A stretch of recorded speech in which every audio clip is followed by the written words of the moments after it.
Mais alors, klaxonnent toute la journée, pratiquement, ils attendent de dire bonjour aux gens. Ça, c'est rigolo. Et quand ils reposent la mob, ils ont enlevé le casque, ben, en voiture, ils reprennent leur vie. Et pendant 4 heures ou une journée, ils disaient bonjour à tout le monde, le moindre personne. Ça, c'est très rigolo. Oui. Ouais, c'est très rigolo.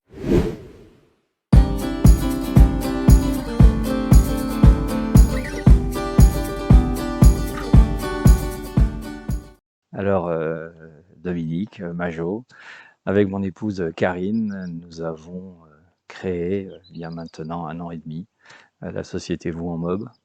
L'idée, c'était proposer quelque chose d'un peu original, on va dire, c'est de mettre en valeur notre territoire historique et naturel, mais avec un vecteur original qui est la mobilette. Alors, je vais vous surprendre, je n'ai pas eu de mobilette, puisqu'à 14 ans passés, je suis tombé amoureux du Vespa Piaggio, et j'ai eu la chance d'en avoir un, en 1965, à 50 à vitesse. Et il se trouve que déjà, je crois que j'avais déjà la passion pour ces vieilles mécaniques, plus que ce qui se faisait. Mais autour de moi, mes groupes d'amis, de copains et de copines, eux, bien sûr, avaient des mobylettes. Donc, on se déplaçait en meute.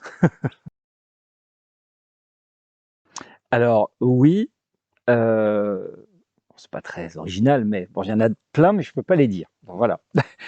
Mais autrement, c'est au cours d'une balade. C'était une société, on avait des hommes d'affaires, alors des gens très, très élégants, très posés, qui, à la fin de cette journée, ils étaient vraiment, on les voyait avec une âme de 14 ans à rouler d'étape en étape avec nous.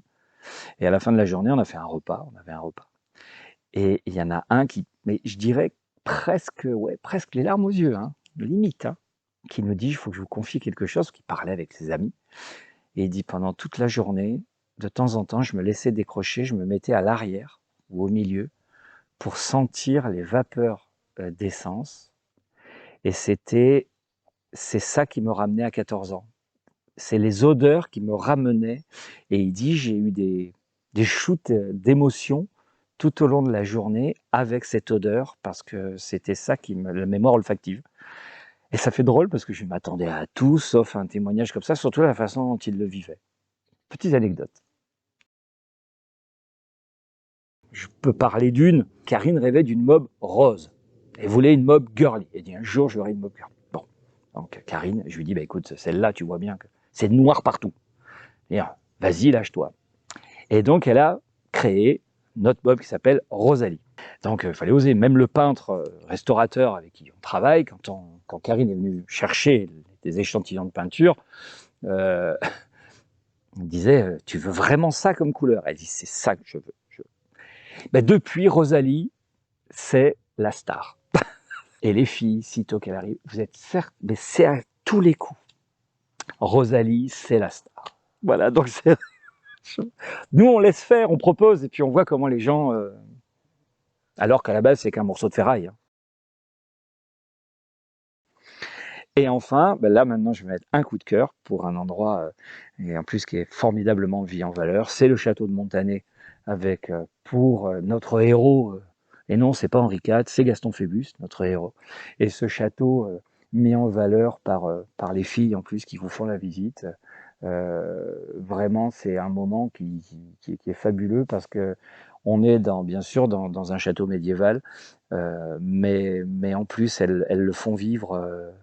Elles le font vivre. Il y a des moyens et c'est vraiment accessible et ça fait rêver. Ben voilà, on se transporte par quelqu'un. Voilà, il y a à la fois l'humain et il y a à la fois le lieu. Voilà, donc moi je dirais le château de Montalet. Autrement, j'en ai un autre. Hein. J'ai le droit à deux. Alors, à deux.